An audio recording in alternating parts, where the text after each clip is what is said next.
Hello জনগণ, আসসালামু আলাইকুম। Welcome back to my channel. কেমন আছেন সবাই? আশা করছি সবাই ভালো আছেন।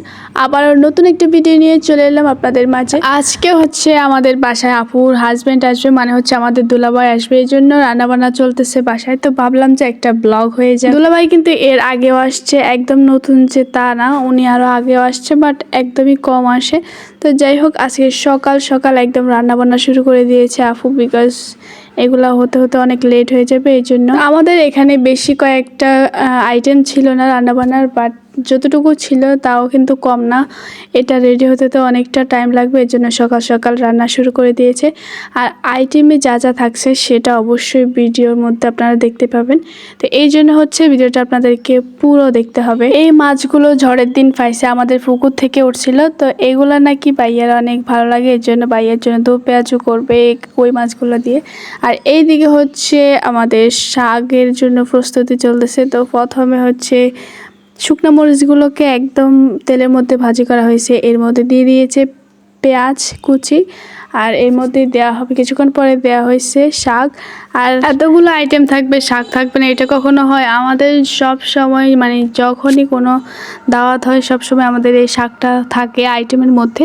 তো আজকেও সেরকমটা ছিল। শাক প্রথমে দেখছিলাম অনেকগুলা, কিন্তু পরে একদমই কম হয়ে গেছে। আর এখানে হচ্ছে শুকনা মরিচগুলো দেওয়া হয়েছে, এরপর হচ্ছে লবণ দেওয়া হয়েছে, দেওয়ার পর ভালো করে নাড়াচাড়া করে এটা কমপ্লিট করে ফেলছে। আর এইদিকে যেহেতু ভাইয়ারা চলে আসছে, এই জন্য তাদের জন্য লাচ্ছি বানাইতেছিল আফু, তো আমি একটু ভিডিও করে রাখলাম। তো এখানে প্রথমে হচ্ছে কলাগুলোকে ছোট ছোট করে কুচি করে কেটে নিয়েছে, আর এর মধ্যে দিয়েছে গুঁড়ো দুধ আর হচ্ছে চিনি দিয়েছে। আপনারা আপনাদের পরিমাণ মতো দিবেন, কলা যেতটুকু হবে আর সেই অনুযায়ী আপনারা সব কিছু দিবেন। তো এখন যেহেতু গরম পড়তেছে, এই জন্য আমরা একটু আইস ব্যবহার করতেছি, বিকজ এটা যাতে একটু ঠান্ডা থাকে এই কারণে। আর খেতে এটা অনেক ভালো লাগবে, যেহেতু ঠান্ডা বরফ দিয়েছি এই জন্য। তো যাই হোক, একটু ফানি দিয়েছি এর সাথে। আর সবগুলো দেওয়া হয়ে গেলে এটাকে এখন ব্লান্ডার মেশিনে ব্লান্ডার করবো। আর হ্যাঁ, এটা ব্লান্ডার করার আগে এখানে একটু ফুড কালার মিক্স করা হয়েছে, আর সেটা হচ্ছে স্ট্রবেরি কালার।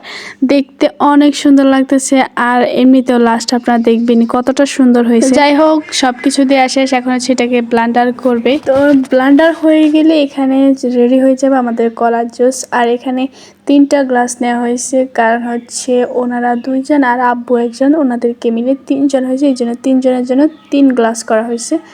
আর এখানে প্রথমে কিছু বরফ দেওয়া ছিল যাতে দেখতে একটু সুন্দর লাগে, উপর দিয়ে একটু মানে বরফ দিয়ে আছে, বড় বড় বরফ।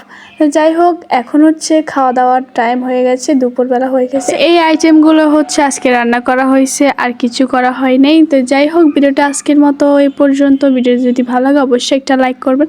আপনাদেরকে একটু দেখাই দিই ভাইয়া কি নিয়ে আসছে। আর ততক্ষণ আপনারা আমার চ্যানেলে ভিডিও যদি ভালো লাগে লাইক করে দিবেন, কমেন্টও করে জানাবেন কেমন হয়েছে। তো আমাদের জন্য এখানে দেশি কলা আনছে, ফল আনছে, তারপর হচ্ছে বিস্কিট চিপস আনছে। এ পর্যন্ত, বাই।